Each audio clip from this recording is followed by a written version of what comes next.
Hey, welcome to TV Show Recap and Makeup Thursday. I'm Rachel Lee, and every Tuesday and Thursday I am here recapping a popular TV show while doing my makeup.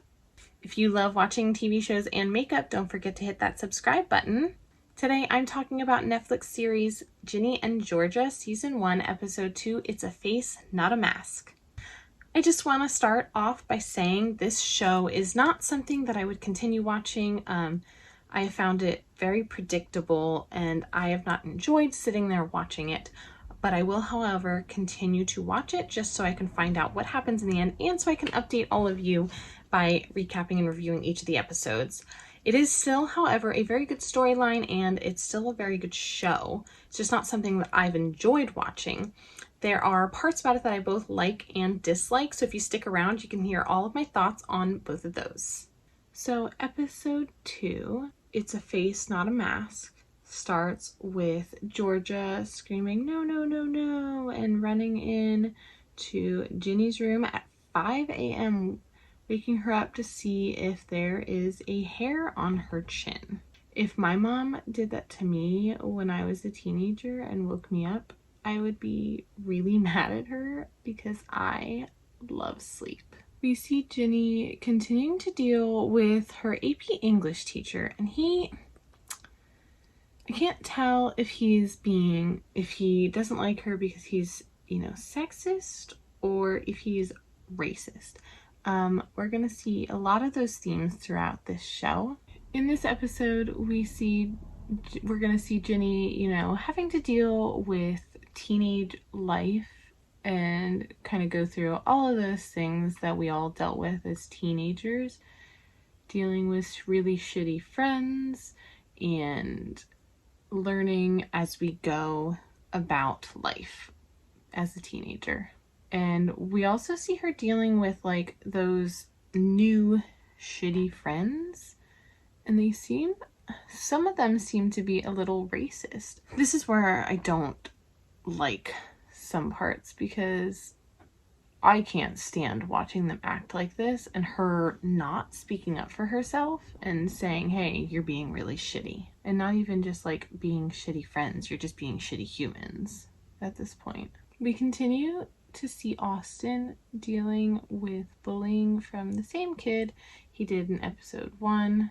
Ginny in this episode takes Plan B after everything that happened with Marcus. We see a sneak peek into the relationship, mother and daughter relationship between Ginny and Georgia after Ginny hangs out with her friends and her mom knows she was lying about it, or at least her friends were lying about what they went and did. Ginny tells her mom the truth, and Georgia seems very understanding of everything that Ginny does.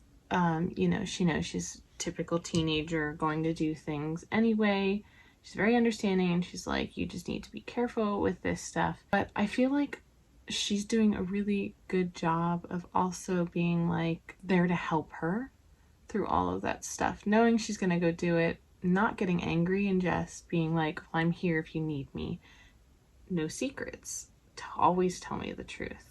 And I feel like she may be a flawed person and mom, of course, but she still tries to be a really good mom to her kids.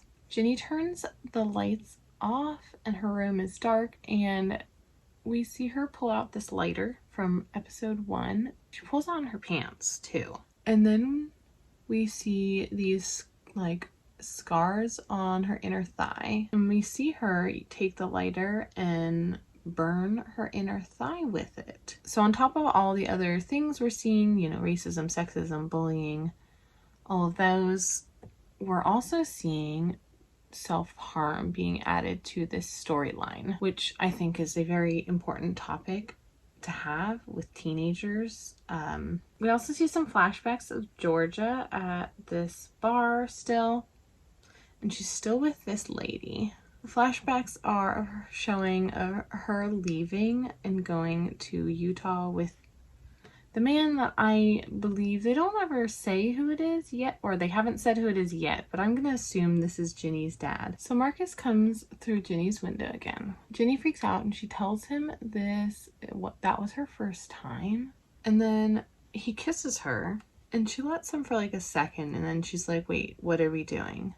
And he's like, well, you already took plan B and that's good for another day. So Ginny then thankfully kicks him out of her room. And then it shows us all of them in the living room having a dance party, which I think is awesome because my kids and I also do that when we are having a really tough day. So we see a flashback then of Georgia and I think Ginny's dad Zion still at a gas station leaving for Utah. So Zion goes outside of the gas station and waits for Georgia to be done.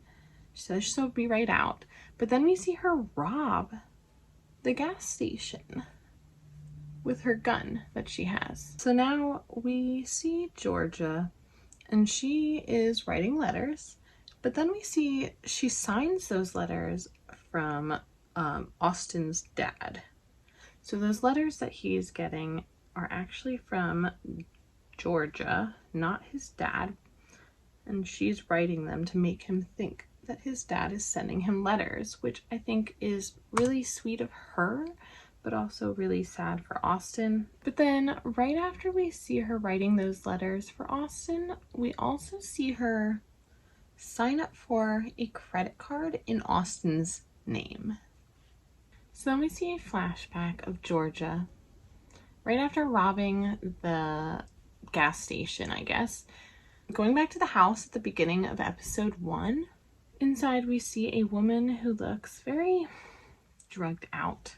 And then the man who was beating her at the beginning of episode 1. And then we see her pull a gun on that man as he's yelling at her to get out. And then she says, an eye for an eye. And then she takes the gun and points it at his hand and shoots his hand. I'm gonna put my eyelashes on and be right back. So episode 2 ends with Kenny's ex-wife. She is talking to some like PI guy, and he's giving her information about Georgia's past. The PI says he's gonna go to Wellsbury, and he tells her if there's something there that he will find it.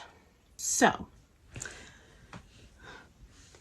reasons that I like this show after watching 2 episodes. It's extremely relevant. It talks about topics that are big themes in society and our lives now, like racism, sexism, peer pressure, and bullying. These are all extremely important topics that are really relevant to now, and I am happy to see them all being addressed in a TV show. I love shows that have a really good moral to them and have reasoning behind their storyline.